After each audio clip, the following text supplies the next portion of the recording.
the car, but it's been a bad crash on the car. Look out, it crashed before the start of the race. It was Kevin Cogan in the middle of the first row. Crash. There was debris in turn 2, now a crash. That's Townsend fell. Trouble, oh my goodness, what a huge crash. They're going to red flag. Now we have a red flag, and that means the race is officially stopped. It's not just a yellow situation. Okay, well, they're coming out of the fourth turn. The green flag is out in the hand of starter Pat Badan. Looks like we're going to get it this time. Roger Ward pulling off. Look, a car's out of control. It's Jimmy Malloy in the third row who suddenly hit the wall, spun across the track, and Pat Badan has put down the green flag and has the yellow out. This race is being put under a caution flag before it has begun. What in the world could that have been? Jim, I honestly don't know. He had some kind of trouble, but the miraculous aspect of this is that no other car touched him. He hit the outside wall, spun through the field laterally from the outside of the track to the inside of the track, and everyone avoided him. Boy, what a beautiful driving on the part of the other driver. Well, whatever it was, it sent him into the outside wall. He bounced off and came spinning across the track. It looks as though the left rear suspension is seriously damaged, and that may have been what sent him into the wall. Missing other cars just by inches. Malloy himself is okay, and there you see his car. Not too much in the way of visible damage. These other cars here are probably not aware of what has happened yet.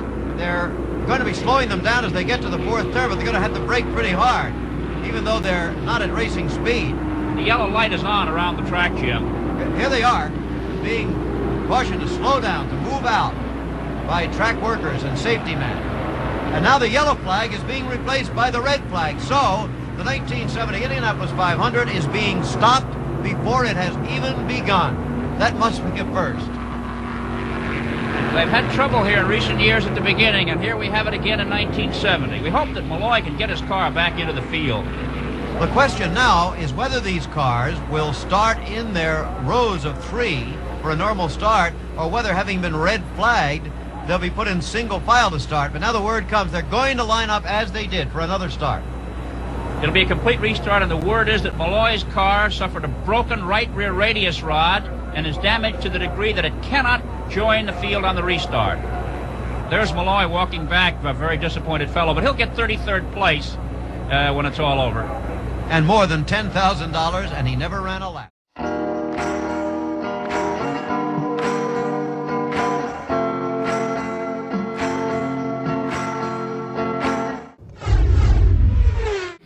That'll be at the pace car coming off. Jim Ranson takes the pace car off the track. He should get the green right now. Doesn't look like a repeat of last year's start. No, it's a good one. And here they come. Bobby Umster going for the lead. Johnny Rutherford right alongside him. Rutherford down low, but Bobby, there's a terrible crash on the home stretch. There are several cars involved. We can't see the numbers, but it's been a bad crash on the start. It was in the middle of the field somewhere. Terrible thing. Explosion. This is what everyone is feared. There is a report already that there may be spectators hurt, not confirmed. The wire fence right here on the straightaway was ripped apart. It was very fortunate that a car did not come into the crowd. You will see how the cables inside this screen are the only thing to stop this car from flying into the crowd. There, watch now. The screen itself is completely destroyed. The cables flinging him back out of the race course upside down, and again that fuel spraying on the crowd. That's a matter of great concern. And here that pinwheel effect. The alcohol-based fuel spinning out of the car upside down. Another car. Lee Koonsman, I believe, number 16, barely missing the crash. It's Sopher who is under the car.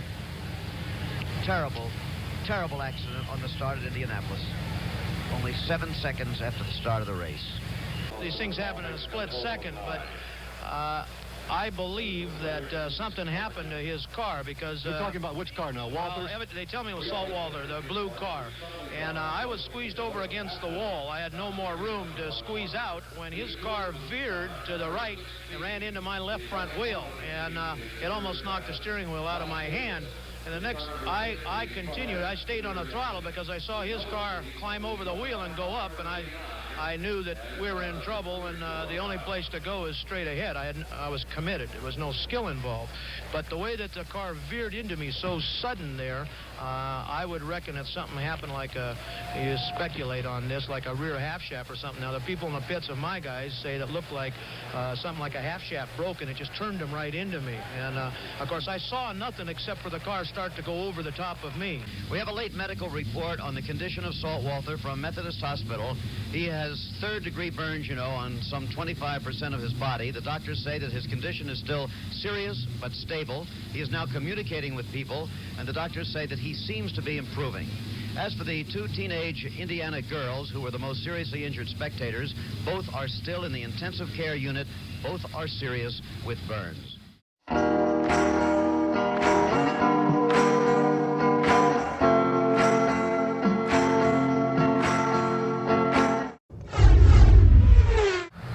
After Monday's disaster at Indianapolis, the start of the race was rescheduled for Tuesday, but the rains came, and they continued and continued. The cars were sent out once, scheduled for a 9 a.m. start. They were sent out about 11 o'clock, but without the green flag falling, there was more rain, and they came back in.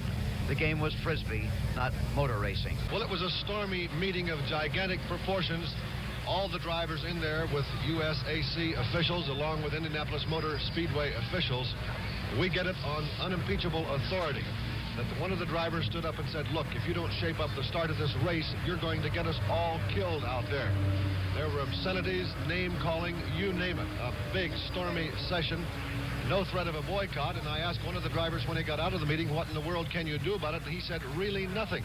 He said, but you'd think that they could start this race successfully. He said, after all, they have only one race a year, and they have the rest of the year to prepare for it, and they managed to follow it up almost every year. And he said, our lives are the ones that are on the line. What they have done now is to say that we will not start the race at 80 miles an hour. They were supposed to start it at 80 yesterday. And all the drivers have told me the same thing. There is no possible way that we were going 80 miles an hour, and we had to accelerate too quickly and thus increasing the danger. So this time, the pace car will be driven at least 100 miles an hour to ensure a little safer start. And hopefully, it will get better. But right now, the atmosphere between the drivers and Speedway officials is anything but friendly.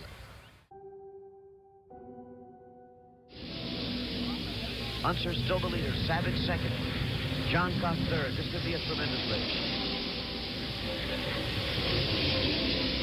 And Al Unser going down a little low. I think maybe coming into. There's Unser. It looks like he's going to make a pit stop. That could give Savage the lead again. Yes, he is. Oh, my God, it's Savage! Oh! What a wreck. God almighty. You remember he made a pit stop just a little bit ago. The cars hold 75 gallons of fuel, and he hadn't burned much of that off. The race is... Oh, somebody's been hit in the pit. A fire truck racing to the scene has hit a mechanic or somebody in the pit who's going the wrong way through the pit.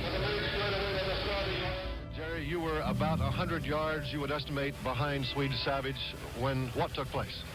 Well, somewhere there. I was coming off turn 4 when I saw Swede probably hit the wall, and I certainly don't know exactly what happened, but I'm surmising the track is extremely oily, and everyone that I've been around is slipping and sliding and having a very difficult time.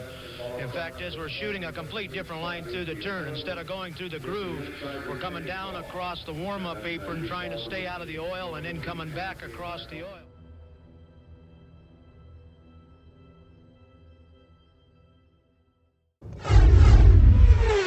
The yellow flag is out in Indianapolis, not for an accident, but for rain. It is raining again. It rained Monday, it rained Tuesday. Now the race is an official race, whether they start again or not, which I very much doubt. 11 cars left running in the race.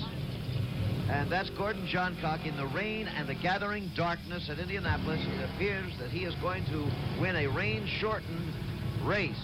If the Electro Pacer are keeping the boys down to a very safe speed, and they're observing it. No one's closing up, Jim. Just before the yellow came out, Roger McCluskey moved up into third place again, so it's Vukovic second, McCluskey third, and Johncock, of course, the leader. The red flag is in the hand of starter Pat Bedan. He isn't using it yet. The yellow's still being held out. We could get a red flag at any moment. If so, It doesn't mean the race is definitely over, but to all intents and purposes it does, because they couldn't possibly dry this track. You see the rain coming off the wheels and the tires. They couldn't possibly dry this track before darkness now. John Cock is going to win this race just as soon as the red flag comes out. We wonder if he has enough fuel to stay out here. We don't know how long they'll keep the yellow flag out, Jim. They may be feeling that if the showers stop, the track would rather get a little more running in, and he's due for a pit stop almost now. Watch starter Pat Badan on the right of your screen. See if he puts out the red this time. The man in the white coat standing almost on the pit wall, making a movement there. John Cox still running. There's the yellow flag being held by the assistant. There's the red flag. And that, I am virtually sure, will be it. There's no way they can dry this track. John Cock has won the race. Let's go down to Dave Dials in the pits. This is the moment. You've just won your second Indianapolis 500. It's got to be a pretty good day for you, Mr. Granatelli. Well, it's a good day and it's a bad day. You win some, you lose some. But glad the SDP car won the race today.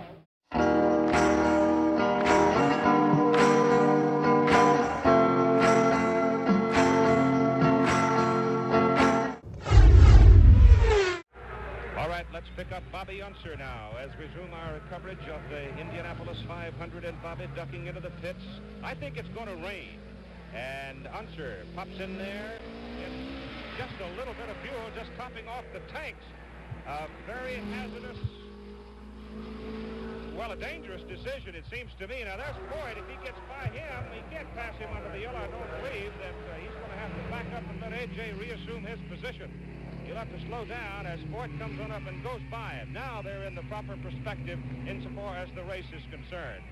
So with the yellow on, Bobby Unser ducking in. It's very blustery now, and that big cloud that's been hovering within view for some time has again moved very ominously close, and I think we're going to get some rain. Look at that story about Pancho Carter sitting in the number 4 position. He started today in a car that he had not been in since he wrecked it. Gary Bond, his crew, they didn't go to bed between Thursday and this morning, and there is that rain.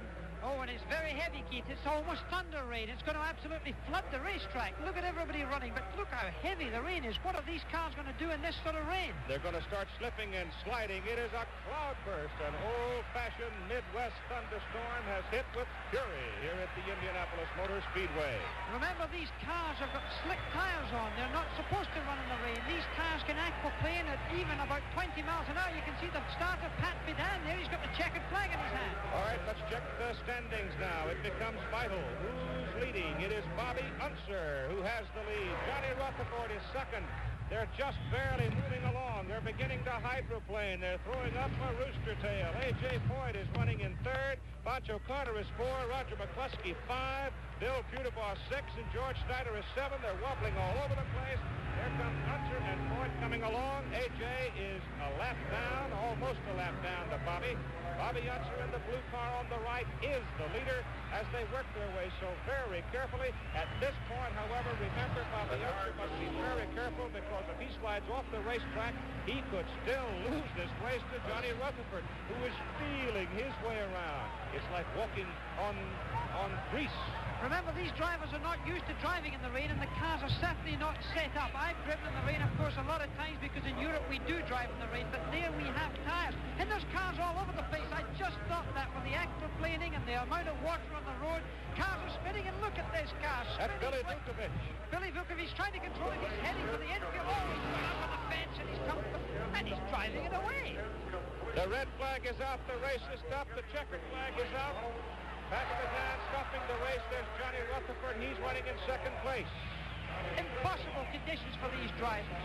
Look at that. It's almost fog. And the cars are bursting down the front straight away. You can't see it, perhaps, but Bobby Unser coasting through the crowd there. There were 4 cars tangled up and coming off that 4th turn. A.J. Foyt coming along. He's going to be 3rd, and there's your winner, car number 48. Bobby Unser wins on a driving rainstorm here at Indianapolis. Well, this is the site of the unexpected. It has been so many times. But here comes Bobby Unser and A.J. Foyt, and Unser is the winner. Here's the man that put him there, Dan Gurney. Dan Gurney, your car's just won the race. That's terrific, isn't it? Bobby Unser, you've just been trying to talk to him on the mic. He's out there somewhere. No, he's okay. He said, is that it? I said, you bet it is. That's fantastic. This is your first win as a team and Bobby's second win. Oh, we're certainly proud. And so there is your winner.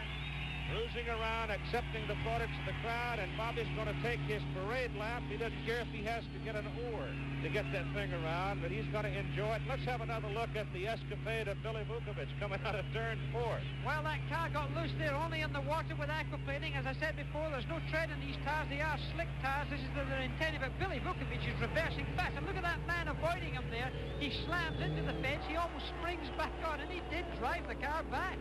Yes, he did. Cars involved up there included Vukovich, Jimmy Carruthers, Bentley Warren, and Mike Mosley. But there's the final results. Bobby Unser, the winner for a second time. He won it first in 1968. Johnny Rutherford, defending champion, finishes in second place.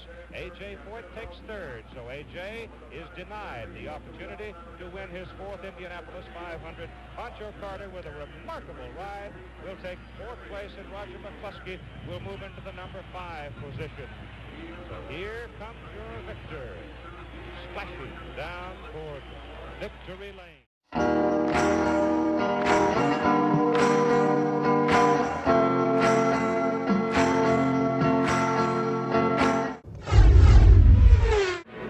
Half the race time, Foyt is still second. Then raindrops and a yellow flag.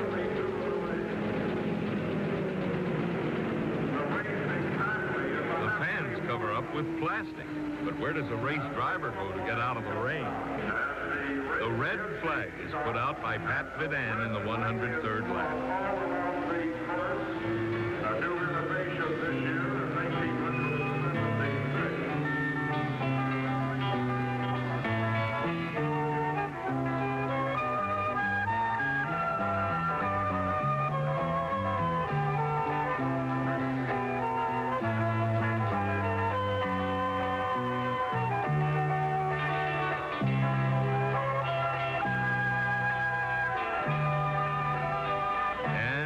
They wait.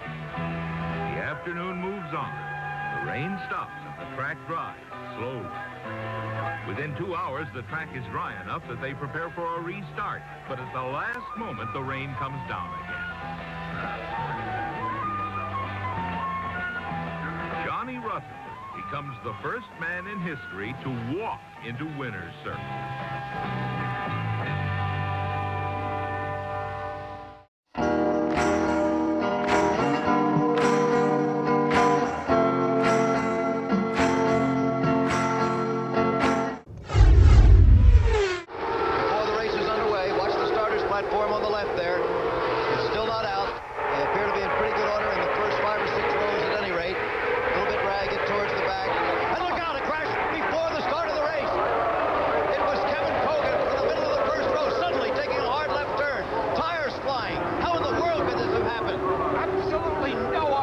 That's one of the most extraordinary things I've ever seen.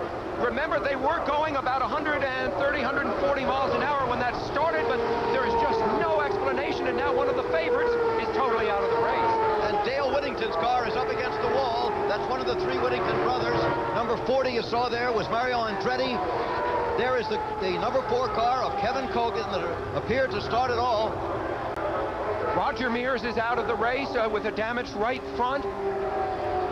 Jim, this is absolutely... Well, we've seen many unexpected things, but never a crash even before the green flag fell for the start of the race. We had a terrible crash just after the start back in 1973. That was when Salt Walther spun, started it, rode up the wire caging. 10 or 11 cars were involved. Let's look at it again. The middle of the front row, just behind him is John Cock. A little out of order. Yes.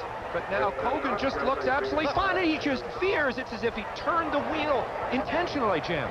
Just unbelievable.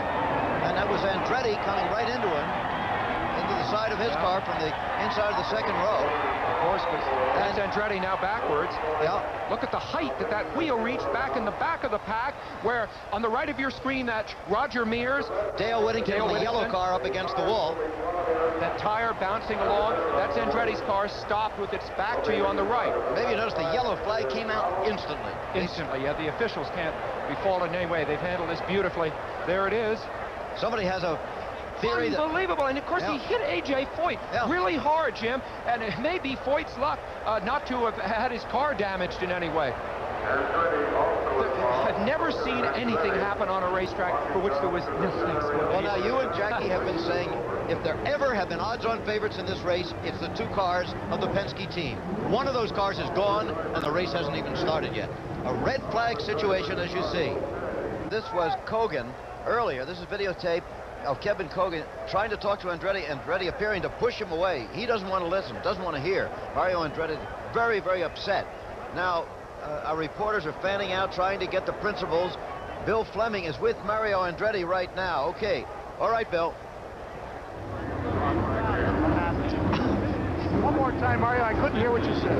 I said, this is what happens when you have children doing the man's job up front. That's what happens. Somebody come right across in front of you. Yeah, Coben, you know, just, I guess, messed up, and his side was in front of me. I just had no choice but T-bone him. All right, well, there's A.J. Foyt. He was just talking to Kogan for a moment. Had some choice words for him, no doubt. Now, Chris Economaki moving in on A.J. A.J., how'd that start? Well, I don't know. He ran right square to my goddamn left front. What are you talking about? Dubin? Kogan. A.J. Foyt blames it on Kevin Kogan. Back to you, Jim. Well, A.J. blames it on Kevin. We haven't heard from him yet, the man who obviously was the principal figure. There's A.J.'s car. Chris Economaki now with Kevin Kogan. All right, Chris. Kevin, tough break at the start. Can you describe what happened? Well, all I know is we were moving down nicely and just started to accelerate, and the car just moved to the right. There's a tire mark on the right side of my car. I don't know what happened. What kind of shape is your car? It's finished. A.J. Foyt sort of puts the blame on you. Do you feel you might be responsible? I don't think so. I didn't do anything wrong.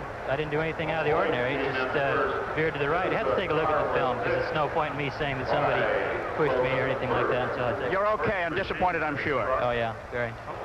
I think we came down for too slow a start to begin with, Chris. And Kevin got on it, and the car got sideways with him a little bit, and he veered off in and touched Foyt. And then he came back across the track, and Mario nailed him broadside. What happened in the crash was Kevin Kogan's car nicked his and bent the left front steering arm. This rod here was bent, and that made the front wheels pigeon-toed. That appears to be the only damage, and crewmen over here are replacing that rod. Now, they can get it replaced all right, but whether the steering will be as precise as necessary, that remains to be seen. A crew will definitely have this car fixed, but only A.J. Foyt will know whether it's fixed right once the car gets on the track. A.J., will they be able to get the geometry right, do you think, on this repair job? I think we can hit it pretty close. We're just guessing. We don't have time to put the strings up on or anything, so we're just really guessing, Chris. What'll it mean if it's out, A.J.? They just won't hardly be able to drive it or be very competitive at all. If it's too bad, I'll have to park it. In my opinion, Roger Penske has a car that's too good for a person like him, obviously, because the kid can be more dangerous than anything else. Is this something you don't see or can't discern during practice, during qualifications? No, of course not. In fact, I had a run-in with him in practice where he just out of the blue, he jumped out in a groove in front of me. I almost crashed into the back of him, and I tried to go up and talk to him like a father, if you will, and he wouldn't even listen, you know. Does Roger Penske talk to you? No. What sort of personal disappointment is this to you, Mario? Oh, I'm throwing everything away that I worked for very hard up to this point. I mean, it's the biggest disappointment that I could ever describe. I don't think I can describe it. Is it a bigger disappointment than last year's ruling on the race? Well, of course, because I had never had a shot at even going through the first turn, and you know, diligently we worked on it. I think we were well prepared to give a battle here, and you'd like to have a chance at the battlefield, and obviously I'm denied that chance by a situation like this. What will you do now for the rest of the day? Cry. Roger, let me get you here for a quick comment. I just talked to Mario Andretti back in Gasoline Alley, and he much has said that as far as he was concerned, Kevin Kogan wasn't qualified to drive that car. Well, obviously, this is a tough situation for Mario being knocked out of the race. I feel bad for him and for everybody else involved. But I've seen a lot of things happen, you know, at racing, and I think that's a pretty strong statement at this point. Kevin's done a good job for us, and obviously he's a man driving on our team, and I'm going to back him. I think really what happened, and the films will probably show it, is that the start number 1 was way too slow. Way too slow. So much too slow, I don't even know how to emphasize it. And after that, Kevin was in first gear like Rick would have been, or in his second, because they have a 5-speed transmission. And I don't think Kevin was experienced with the type of rim wheel torque that thing will develop in what normally we call first gear. And the car just got sideways on him, I'm sure, and I'm sure that's what the films will show. And I think that it's very, very, very sad that guys with that much experience can't do a better job of starting a race than that. I was a little bit ashamed of it.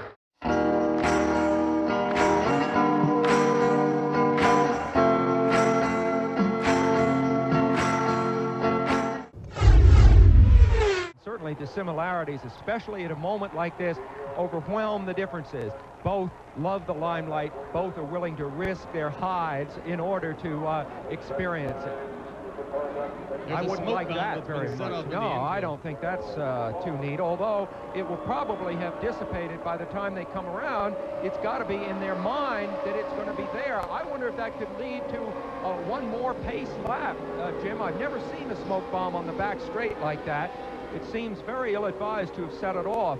Judging from the speed of the cars, it looks to me as though we may be headed for one more pace lap. We will watch very carefully. Starter Dwayne Sweeney, a USAC official, is the man who determines whether or not to put out the green flag. He's got the yellow out, so we are going to have one more pace lap. And there is Tom Sneva's car. You'll remember that he had trouble getting the car started, and he's obviously had further difficulty now, as you can see that the wheel of the car is up against the inside retaining wall, and it could be that Sneva's day has already ended. It has. Although, now I saw him veer, but I thought he was just warming his tires up particularly savagely back in the middle of the pack.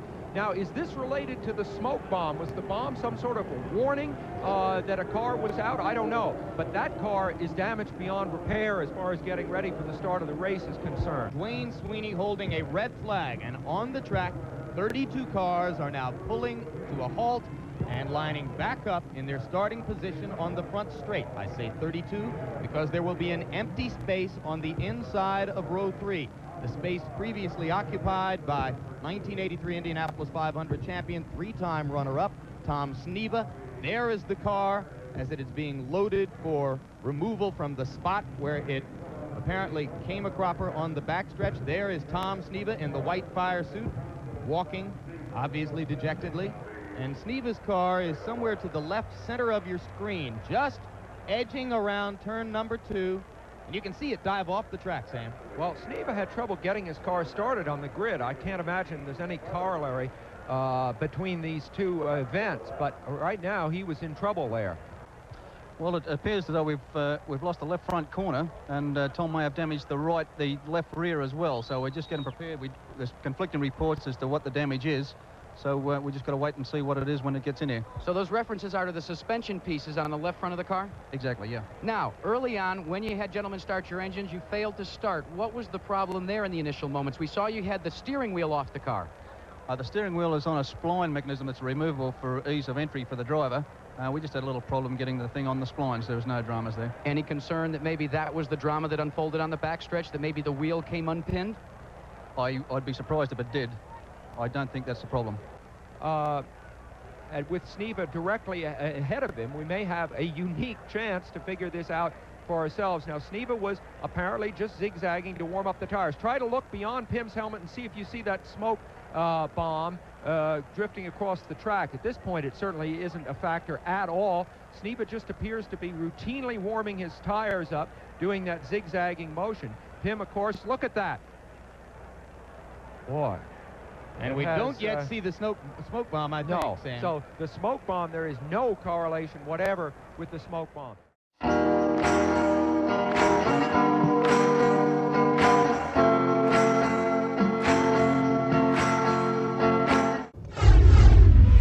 We are under yellow, and probably for the Bourbonnais blown engine, but there is also, as you can see on the onboard camera there, a little bit of rain beginning to show as well.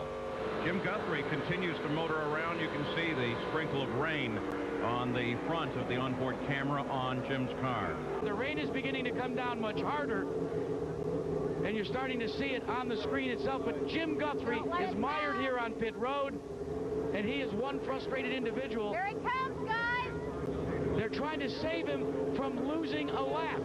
Missy Guthrie, you heard her voice, yelling to the crew, here they come. Get him out there. Can't send him out without the calling. He's about to go a lap down. Well, you can send him out without that, and that's what they ought to do at this point if they think they can gather to keep that lap from going down. Tom, they also got to try to keep. He's already 6 laps down. A rain delay, they might have a chance to work on that car. Temperatures, do you know what they were when you were running? They're asking about the temperature. 82, and the oil pressure's been in the high 90s, and the oil is 84. At the line, the red flag goes out on lap 15. The Indianapolis 500 is stopped.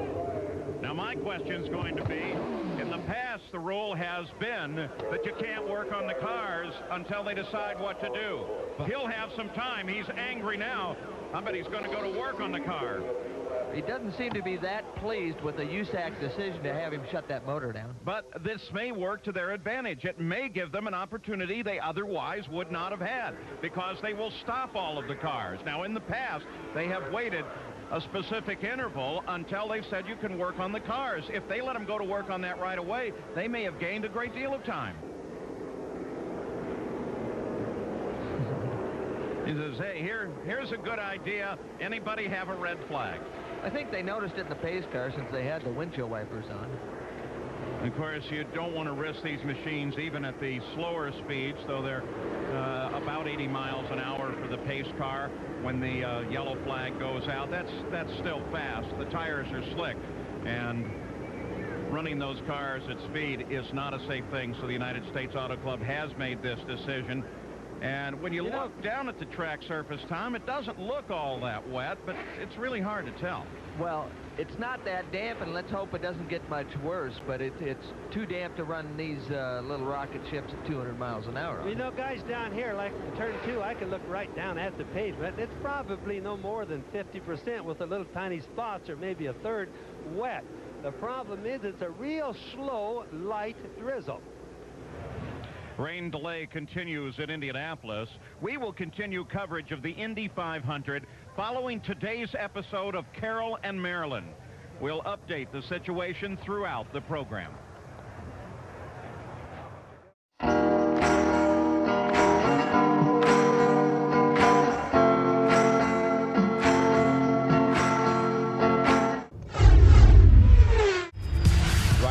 Helio Castroneves is the leader, but we are under a red flag. Pretty good shower moving over the speedway. In fact, it's wetting the front stretch here in front of us. And so the cars have been brought to a halt on pit road after they crossed the start-finish line. Tony Stewart has just gotten out of the race car. Richie Hearn's getting ready to go to the garage to put on his driver's suit. Bob Jenkins. Will Tony Stewart relinquish that ride and give it to Richie, or will he stick around for this rain delay? Now just took off running, and Tony said he wants more than anything to just get some movement into his leg because he was struggling with his cramp. Hey, Tony, real quickly as we go, what's your deadline?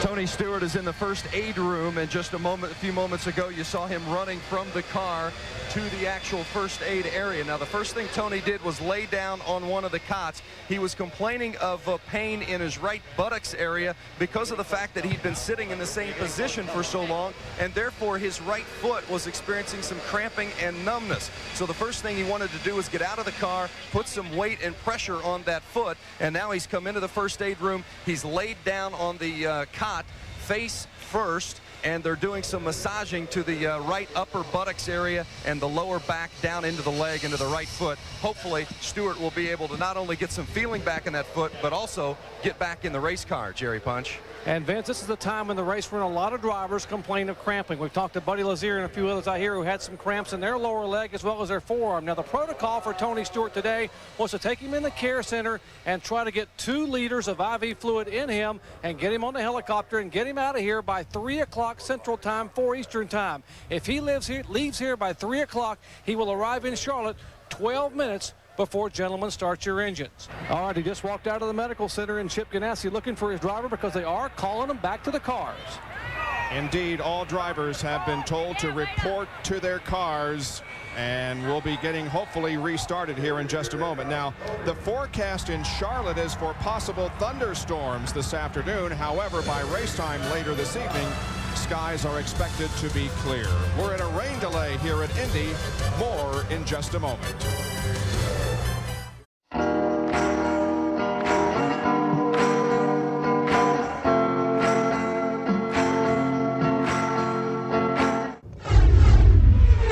We are feeling a few raindrops.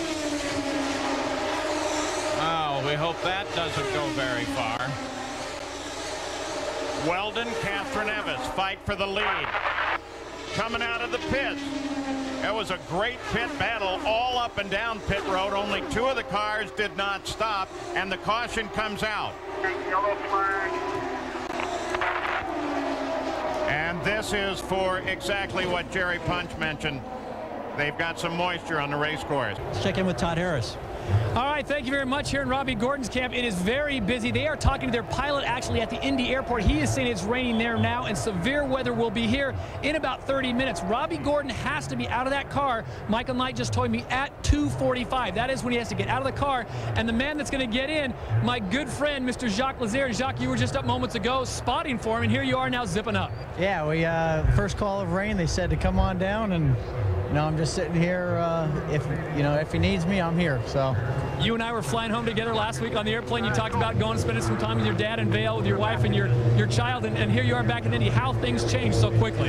Yeah, it's funny the way things work, isn't it? Obviously I got home and got a phone call from Robbie, and he said, hey, I really need your help to spot up here, and just in case there's inclement weather, to come on up here and drive the Meyer Coca-Cola Chevrolet for me. So, just definitely an honor for him to call me up and say, hey, come on up. Okay, just make sure we don't break any rules. Sarah Fisher's feeling great right now. She's in good spirits. She's going to come in right now. They're not going to take any tires. They're going to get full fuel. Go ahead, Paul. They're stopping the race, Jamie. Sorry to interrupt you there, but the red flag came out. That's all right. I was just reporting Sarah Fisher's feeling great. She was going to come in and forget about the tires, but right now the rain is definitely coming down. And boy, is it too. It's just pouring on the front stretch. Paul, there's a little confusion there. You saw the flagman standing by the flag station with a red flag with a yellow stripe going through it. That was saying that the pits were closed. The yellow lights were still on. The pits were closed. Well, the pace car came into the pit lane, and the drivers know that, hey, I'm not supposed to go in there. I don't want to be penalized, so they stayed on the racetrack. And Scott Sharp's asking the same question. Those guys are getting drenched in there right now, and I'll tell you, you got slick tires on there right now. That tire right there has no treads on it whatsoever. It can hydroplane very, very quickly. So the key thing for these guys is just to keep it slow and steady. You just don't want to slide off and have a slight graze with the wall in a situation like this. Paul, you remember when Bobby Unser won that rain-shortened race and the thunderstorm came down and everybody was slipping and sliding on those slick tires?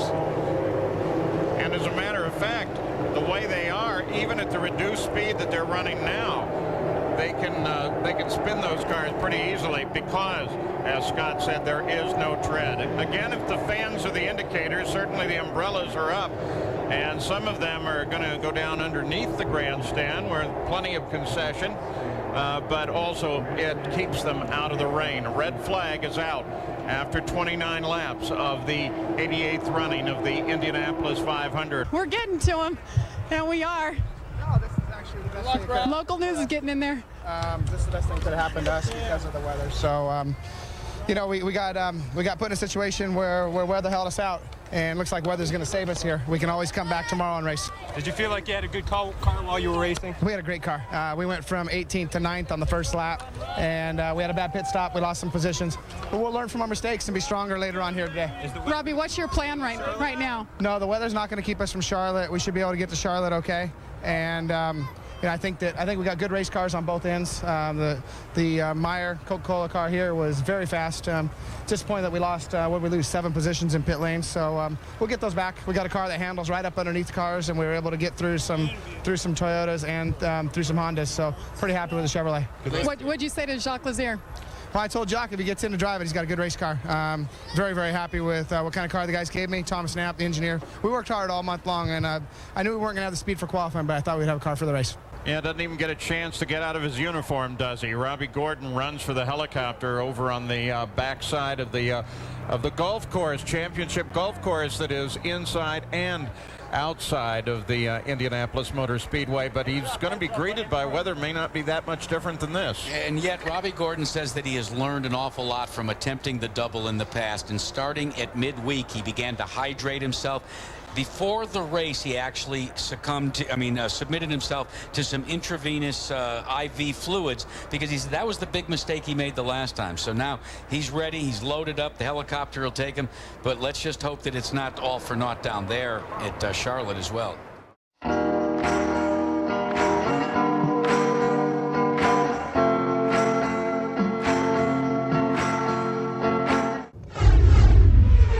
And now the rain is coming down very heavily. Now the key, Brent, is to remember that you can keep the track. If the cars can continue to go out, you can keep the track from going away from you. If it rains for too long and the track goes away, then we could be in for a long drying process. Yeah, exactly, Jack. And, you know, it's interesting that this track, of course, was once laid with bricks, millions of them, and the paving was completed on the entire speedway after the 1961 race. But, folks, underneath that asphalt, it's all brick, and it does not drain real well. It's not like a salt base under there, so it takes them away a while to dry this track out. And when they give us the red flag, as they have right now, the red flag is waving across from me, they will shut it down. And remember, if we cannot restart it, Tony Kanaan has just won his first Indianapolis 500. 101 laps made it official, and we have completed 113 of the scheduled 200. And thanks, Brent. And, you know, if this race does end, it will be the second shortest race in history. Only 1976 was shorter at 102. Has been shorter. Stay here. We're not going anywhere. We've got a lot for you, even though we are going to be stopping the cars. One of the things I want to talk about when we could get a chance is Michael Andretti's strategic move. He knew he couldn't win the race if it was called permanently for rain. He comes in, tops off fuel, has fresh tires. I think that's a brilliant move if we get this race restarted, because he has 11 laps over the leaders, and it could play into his favor. We picked up some interesting radio conversation between Kyle Moyer and Marco Andretti during those yellow caution laps when the rain first started. Let's listen in.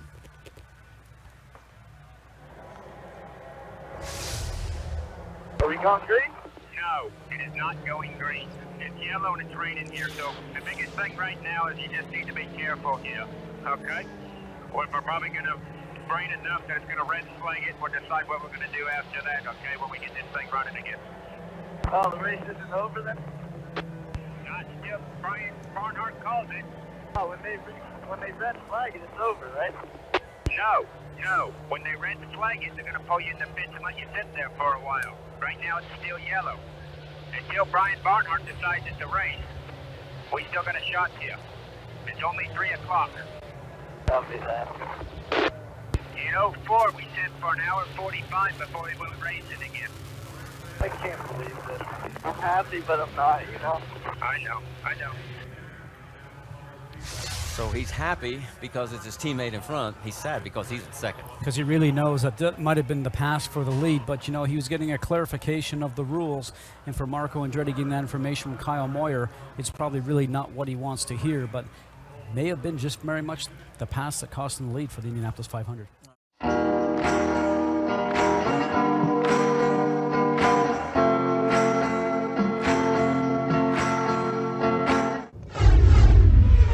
Brian Hunter race is better than 1 and 2. Caution, crash. There was debris in turn 2, now a crash.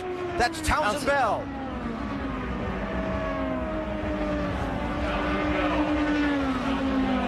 Turn 4 is hungry today. That was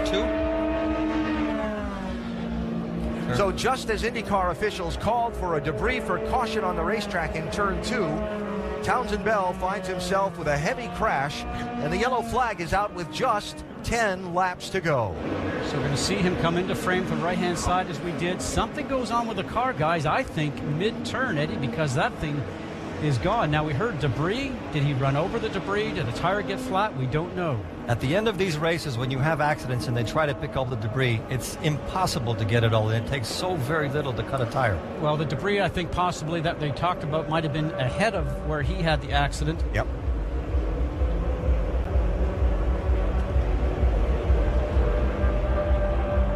Red flag.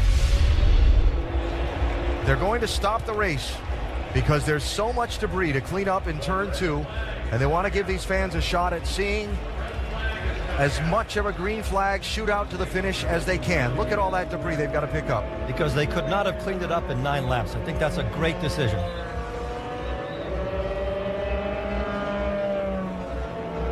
The debris was the right front wing plate off of Sebastian Saavedra's car, we believe.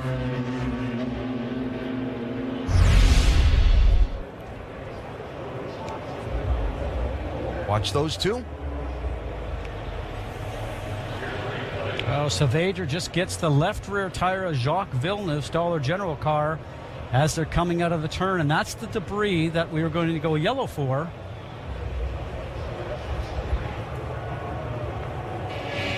As you watch and ride along with Juan Pablo Montoya just up ahead. Oh, that thing snaps. That's almost like what happened to Kurt Busch the other day. Something went wrong. Back end comes around.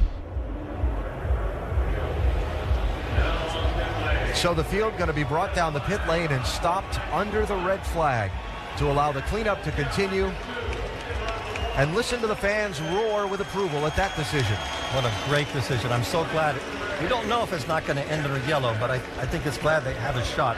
Back live at the Indianapolis Motor Speedway.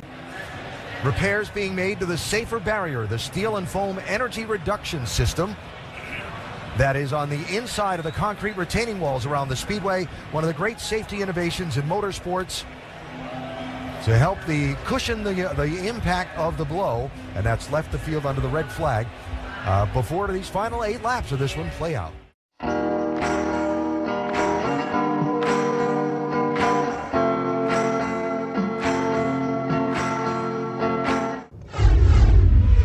Drivers will have their hands full, some long straightaways, some caution. Turn 2. Trouble. Oh my goodness, what a huge crash. Scott Dixon is in it.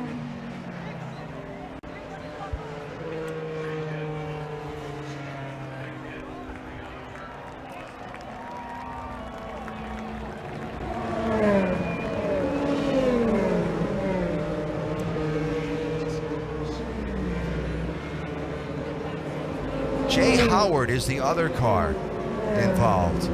Dixon and Jay Howard. There is Dixon. Look at that car. It is destroyed. There's nothing left of the back.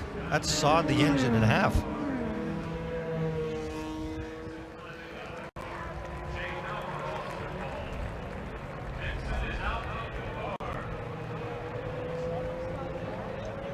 Safety crew there working with Jay Howard.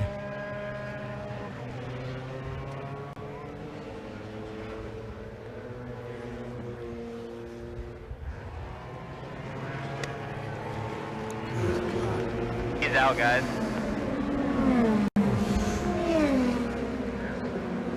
Good to see Jay Howard climb from that car.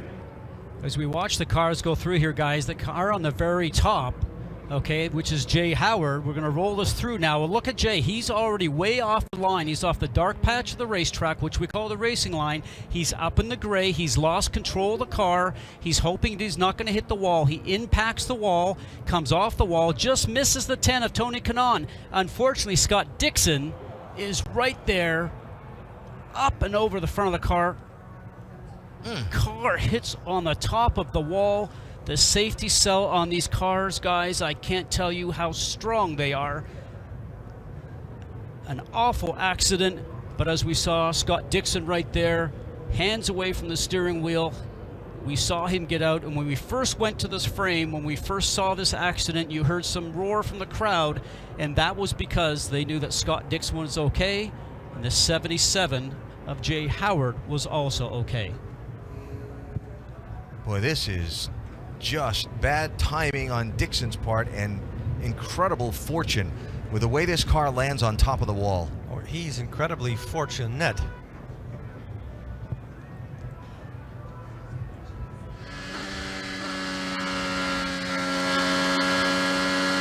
On the top right there. On the top load.